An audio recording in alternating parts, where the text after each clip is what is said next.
UGC का नया कानून जो आया है और जिसको लेकर बहुत भ्रांति फैलाई जा रही है बड़े-बड़े लोगों के द्वारा, दिग्गजों के द्वारा, और लग रहा है कि यह सिर्फ एससी, एसटी, ओबीसी और अदर्स को सवर्णों के खिलाफ मौका दे रहा है और सवर्णों से बचाएगा और सवर्णों से होने वाले उत्पीड़न से बचाएगा। मैं आप सबको बता दूं कि यह कानून स्पष्ट रूप से कह रहा है कि एससी, एसटी, ओबीसी और अदर्स भी, जो आपस में आप लोग भी बहुत ऊंचा नीचा मानते हैं और होते भी हैं, आप लोग भी एक दूसरे के खिलाफ ऐसी शिकायतें दर्ज करा सकते हैं और शिकायत दर्ज कराने वाला अगर झूठी शिकायत दर्ज करा रहा है तो उसके खिलाफ कोई कार्रवाई नहीं होगी। यानी हिंदुओं को आपस में तोड़ने वाला कानून है ये। फिर मैं एक बार कह दूं, जो मैं बराबर कह रही हूं कि जो आरक्षित वर्ग के जो लोग हैं, आरक्षण वर्ग वाले लोग हैं, पूरे देश में उनको आज तक इसका लाभ कभी नहीं पहुंचा है।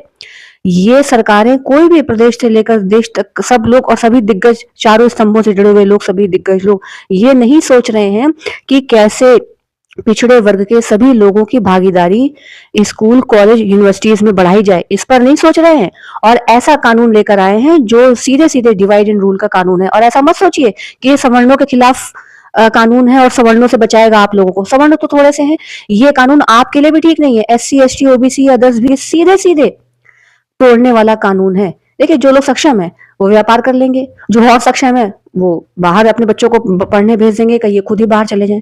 लेकिन देश, फिर मैं कह दूं, देश 10-20% लोग भारत नहीं है, 80 से 90% आबादी और ही है। और तमाम जो आरक्षित वर्ग के लोग हैं उनका बड़ा तबका आज से नहीं, हमेशा से, कॉलेज यूनिवर्सिटी तो दूर की बात है, स्कूल से भी वंचित है। उस पर कैसे काम किया जाए ये कोई दल, कोई पार्टी, कोई नेता नहीं सोच रहे। और एक बात मैं आपको कह दूं, जो लोग ये कहते हैं भाई हमको सिस्टम में जाना पड़ेगा सिस्टम बदलने के लिए, जितने लोग भी ये कहकर सिस्टम में गए वो सिस्टम को नहीं बदल पाए। उन्होंने खुद की जिंदगी बदल ली पीढ़ियों के लिए। आप समझ रहे हैं मैं क्या कह रही हूँ। और जो मान लीजिए बहुत ही थोड़े से लोग, 0.01% ईमानदार लोग थे भी, वो भी सिस्टम के आगे बेबस हो ही जाते हैं। वैसे तो ज्यादातर 99% सिस्टम बदलने का कहकर वो जाते हैं और अपनी ही जिंदगी, अपने बैंक बैलेंस पीढ़ियों के लिए बदलते हैं। तो सिस्टम का हिस्सा होने की कोई जरूरत नहीं। हम लोग जनता हैं, लोकतंत्र है, for the people, by the people, of the people. हम लोग, चाहे आप हाउस वाइफ हो, टीचर हो, आपकी दुकान हो, हम लोग सब मिलकर अगर अपने वोट से सत्ता में किसी को ला सकते हैं, सत्ता से किसी को विदा कर सकते हैं, तो जनता सबसे बड़ी भागीदारी तो जनता की है लोकतंत्र।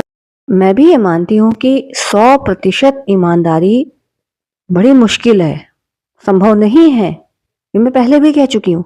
लेकिन इसका ये मतलब थोड़ी है कि 100% बेईमानी संभव है, संभव वो भी नहीं है। तो अधिकतम ईमानदारी और न्यूनतम बेईमानी का लक्ष्य लेकर तो हम जनता चल ही सकते हैं।